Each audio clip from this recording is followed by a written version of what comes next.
નમસ્કાર. ક્યારેય વિચાર્યું છે કે આપણી ભાષામાં કેવો જાદુ છે? ક્યારેક તો આખી લાગણી ફક્ત એક શબ્દમાં સમાઈ જાય છે. તો ચાલો આજે ગુજરાતી ભાષાની આ જ અનોખી તાકાતને નજીકથી જોઈએ. તો સવાલ એ છે કે આખું વાક્ય ફક્ત એક જ શક્તિશાળી શબ્દમાં કેવી રીતે કહી શકાય? એવું તે શું છે આપણી ભાષામાં કે લાંબી ચોડી વાત કરવાને બદલે એક જ શબ્દથી એકદમ ધારદાર અસર પાડી શકાય? ગુજરાતીમાં આવા તો ઘણા ઉદાહરણો છે અને આજે આપણે એમાંથી જ કેટલાક જોવાના છીએ. તો આપણી આજની જે આખી વાતચીત છે ને એનો આધાર આ શબ્દો અને રૂઢિપ્રયોગો છે. તો ચાલો રાહ શેની જોવાની, એક પછી એક સમજીએ એને. ઓકે, તો સૌથી પહેલાં શરૂઆત કરીએ રૂઢિપ્રયોગોથી. હવે આ છે ને એવા શબ્દ સમૂહો છે જે સાવ સીધા સાદા વાક્યમાં પણ જાણે લાગણીનો રંગ ભરી દે અને આપણી વાતચીતને એકદમ જીવંત બનાવી દે. તો પહેલો રૂઢિપ્રયોગ છે પૂળો મૂકવો. હવે જુઓ, એનો સીધો મતલબ તો થાય આગ લગાડવી, પણ અસલી અર્થ એનાથી ઘણો ઊંડો છે. એનો મતલબ છે કોઈ વસ્તુનો જડમૂળથી એકદમ નાશ કરી દેવો, જાણે કોઈની વર્ષોની મહેનત પર કે કોઈના સપના પર જ પાણી ફેરવી દીધું હોય. સમજાયો? આ ખાલી નાશ નથી, આ તો છે સંપૂર્ણ વિનાશ. જ્યારે કોઈ કહે ને કે એણે તો મારા સપનાઓ પર પૂળો મૂકી દીધો, ત્યારે એનો અર્થ એવો થાય કે સપનાને બસ ખતમ જ કરી નાખ્યા. આ એક શબ્દ પ્રયોગમાં કેટલી બધી નિરાશા અને ગુસ્સો, એનો ભાવ છુપાયેલો છે. ચાલો હવે બીજો રૂઢિપ્રયોગ જોઈએ, વાત મનમાં ઉતરવી.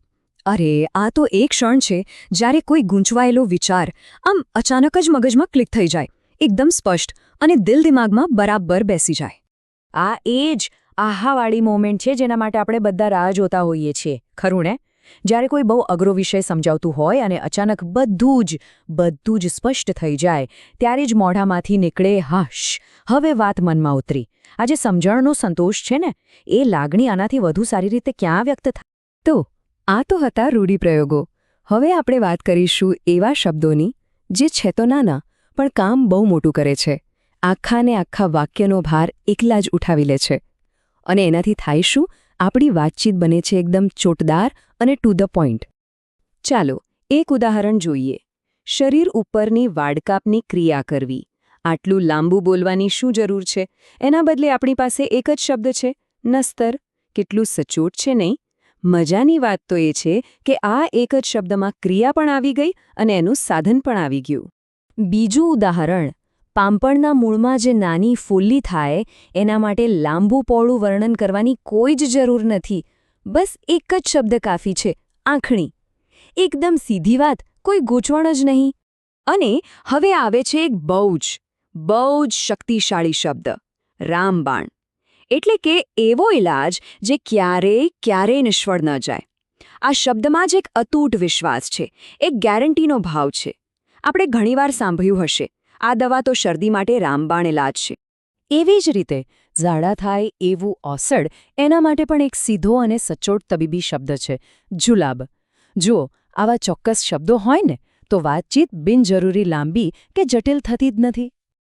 ચાલો હવે જરા વ્યવસાયની દુનિયામાં જઈએ. પેઢીનો મુખ્ય વહીવટદાર. આટલું બધું કહેવાને બદલે એક ખાસ શબ્દ છે, મુનિમ. બસ આ શબ્દ સાંભળતા જ મગજમાં સીધું જ હિસાબ કિતાબ અને વહીવટ સંભાળતી વ્યક્તિનું ચિત્ર આવી જાય છે. અને છેલ્લે એક એવો શબ્દ જે એક ખૂબ જ સંવેદનશીલ અને જટિલ સામાજિક પરિસ્થિતિને વ્યક્ત કરે છે.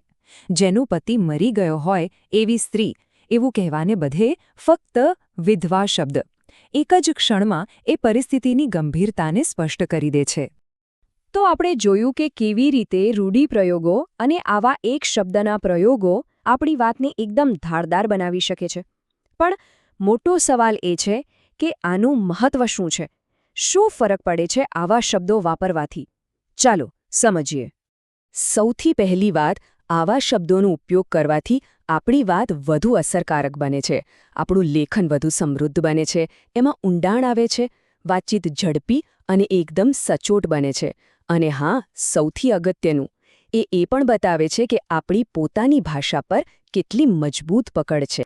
તો હવે વિચારવા જેવી વાત એ છે કે આમાંથી કયા શબ્દપ્રયોગો આપણા રોજિંદા જીવનમાં વપરાય છે, અને કદાચ આજે કોઈ એવો નવો શબ્દ જાણવા મળ્યો હોય જે હવેથી વાતચીતનો ભાગ બની શકે, કેમ કે અંતે તો ભાષા પુસ્તકોમાં નહીં પણ આપણી બોલીમાં જ જીવંત રહે છે.